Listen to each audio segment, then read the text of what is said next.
बिलासपुर में जिला कांग्रेस कमेटी द्वारा शिक्षा मंत्री धर्मेंद्र प्रधान के इस्तीफे के बाद एक भव्य विजयी मार्च निकाला गया।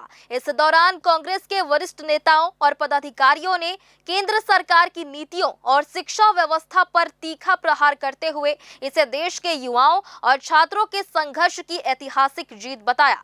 साथ ही शिक्षा तंत्र में सुधार की पुरजोर मांग की है। आइए देखते हैं पूरी खबर।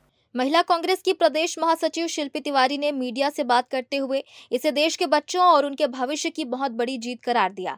उन्होंने स्पष्ट शब्दों में कहा कि धर्मेंद्र प्रधान का इस्तीफा तो हो चुका है, लेकिन इससे उन माता पिता को कदापि संतुष्टि नहीं मिल सकती जिनके 22 बच्चों ने आत्महत्या कर ली है, क्योंकि आज पूरी शिक्षा प्रणाली ऊपर से नीचे तक पूरी तरह चरमरा चुकी है। उन्होंने जोर देकर कहा कि इस्तीफे के बाद अब संसद के पटल पर इस बात की गंभीर समीक्षा होनी चाहिए कि इस बदहाल शिक्षा व्यवस्था को पटरी पर कैसे लाया जाए। इसके साथ ही उन्होंने छात्र एकता को सलाम करते हुए उनके संघर्ष को नमन किया। देखिए, आज बहुत बड़ी जीत हासिल हुई है बच्चों को, जो भारत के भविष्य हैं, उन बच्चों की आज जीत हुई। धर्मेंद्र प्रधान का इस्तीफा लेकिन संतुष्ट उन लोगों को नहीं कर सकता जिन माता पिता के 22 बच्चे जो आत्महत्या की।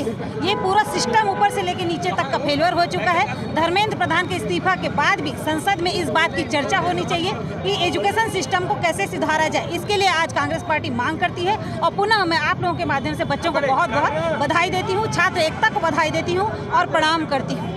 जिला ग्रामीण कांग्रेस कमेटी के अध्यक्ष महेंद्र गंगोत्री ने अपने संबोधन में कहा कि ये सफलता देश के उन लाखों करोड़ों मेहनती छात्रों की है जिन्होंने सड़कों पर लाठियां खाकर और दिन रात एक कर अपने भविष्य की रक्षा के लिए आवाज उठाई। उन्होंने मांग की कि सरकार को शिक्षा के बजट में भारी बढ़ोतरी करनी चाहिए तथा देश में नए कॉलेज, विश्वविद्यालय और प्रतियोगी परीक्षाओं की तैयारी के लिए किफायती हॉस्टल व एजुकेशन सेंटर स्थापित करने चाहिए, ताकि गरीब परिवारों के बच्चे बिना किसी बड़े आर्थिक दबाव के उच्च शिक्षा हासिल कर सके। उन्होंने प्रधानमंत्री नरेंद्र मोदी से अपील की कि संसद में इस विषय पर व्यापक चर्चा कर एक सख्त कानून बनाया जाए ताकि देश के छात्र छात्राओं को सुलभ और गुणवत्तापूर्ण शिक्षा सुनिश्चित की जा सके। देखिए, सबसे पहले तो हम लोग कांग्रेस पार्टी की तरफ से भारत देश के करोड़ों जो छात्र छात्र हैं उनको बधाई देते हैं। बधाई क्यों देते हैं? बधाई इसलिए देते हैं कि जो सरकार दम्भ में ये बोलती है कि एनडीए सरकार में इस्तीफे नहीं होते, तो मैं ऐसी सरकार को बताना चाहता हूँ लाखों करोड़ों छात्र छात्राओं की तरफ से कि ये लोकतंत्र है। अगर लोकतंत्र में आप गलत करेंगे, अगर आप न्याय नहीं करेंगे, अगर आप अच्छे से काम नहीं करेंगे तो इस्तीफे भी होंगे और बर्खास्तगी भी होगी। ये लोकतंत्र आपके घर का नहीं है, ये भारत देश के 150 करोड़ लोगों का है। और आज धर्मेंद्र प्रधान ने इस्तीफा दिया है।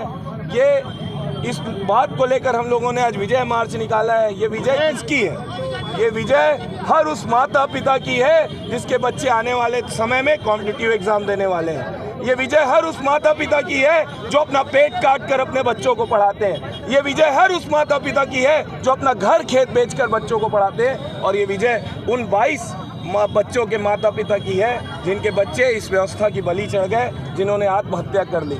मैं कांग्रेस पार्टी की तरफ से आपके माध्यम से इस भारत देश के पूरे करोड़ों युवाओं को और छात्रों को फिर से हम सब कांग्रेस पार्टी की तरफ से, जिला कांग्रेस कमेटी के सभी यहाँ पर वरिष्ठ जन हैं, इन सब की तरफ से बधाई भी देते हैं। और इस सरकार को इस बधाई के तौर पर, इस बधाई के माध्यम से सचेत भी करते हैं कि जब भी आप छात्रों के विरुद्ध में, किसानों के विरुद्ध में, युवाओं के विरुद्ध में, महिलाओं के विरुद्ध में, शोषित के विरुद्ध में, गरीब के विरुद्ध में, दलित के विरुद्ध में, वंचित के विरुद्ध में कोई भी ऐसा नियम बनाएंगे, कोई भी ऐसा भ्रष्टाचार करेंगे, कांग्रेस पार्टी कंधे से कंधा मिलाकर खड़ी है और खड़ी रहेगी। आज धर्मेंद्र प्रधान जी के इस्तीफे के बाद आज कांग्रेस पार्टी की तरफ से विजय मार्च निकाला गया।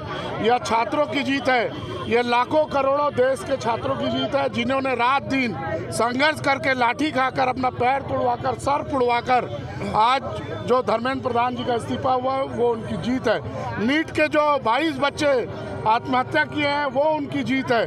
जो 22 लाख बच्चों का भविष्य खराब हुआ है ये उनकी जीत है। आज धर्मेंद्र प्रधान जी का इस्तीफा हुआ है, ये हम सब छात्रों की और पूरे देशवासियों की जीत है। अब हमारी ये मांग है कि शिक्षा व्यवस्था सुधरना चाहिए। शिक्षा में ज़्यादा से ज़्यादा पैसा सरकार को खर्च करना चाहिए। नए नए यूनिवर्सिटी, नए नए कॉलेज और जो प्रतियोगी परीक्षाएं हैं उनके लिए नए नए हॉस्टल और एजुकेशन सेंटर खोला जाना चाहिए, जिससे कम पैसे खर्च में आम आदमी के बच्चे शिक्षा ग्रहण कर सके, कॉम्पिटिटिव एग्ज़ाम की तैयारी कर सके और बहुत ज़्यादा उनको आर्थिक बोझ ना पड़े। ऐसी शिक्षा व्यवस्था भारत में अब होनी चाहिए, ये हमारी मांग है। और संसद में चर्चा करके इसके ऊपर कानून बनाना चाहिए। जब तक संसद में चर्चा नहीं होगा तो कानून नहीं बनेगा। तो नरेंद्र मोदी जी को चाहिए कि इस मामले को अब संसद में चर्चा करें और एक बहुत अच्छा कानून बनाएं, जिससे कि आने वाले समय में छात्र छात्राओं को अच्छी शिक्षा मिल सके, सस्ती शिक्षा मिल सके और उनको अपना जीवन यापन करने के लिए एक अच्छी व्यवस्था भारत सरकार के द्वारा हो सके। हम सबकी यही मांग है। जिला कांग्रेस कमेटी के शहर अध्यक्ष सिद्धांशु मिश्रा ने मीडिया के सामने तीखा रुख अपनाते हुए कहा कि यह विजय उन सभी भावी प्रतियोगियों और संघर्षरत माता पिता की है जिन्होंने अपना पेट काट कर और अपने घर खेत बेचकर बच्चों को पढ़ाया, तथा उन 22 बदनसीब बच्चों के परिजनों की है जो इस भ्रष्ट व्यवस्था की भेंट चढ़ गए। एनडीए सरकार के अहंकार पर कटाक्ष करते हुए उन्होंने कहा कि लोकतंत्र में जनता से ऊपर कोई नहीं है और गलत नीतियों के चलते आज मंत्रियों को इस्तीफे देने पड़े हैं।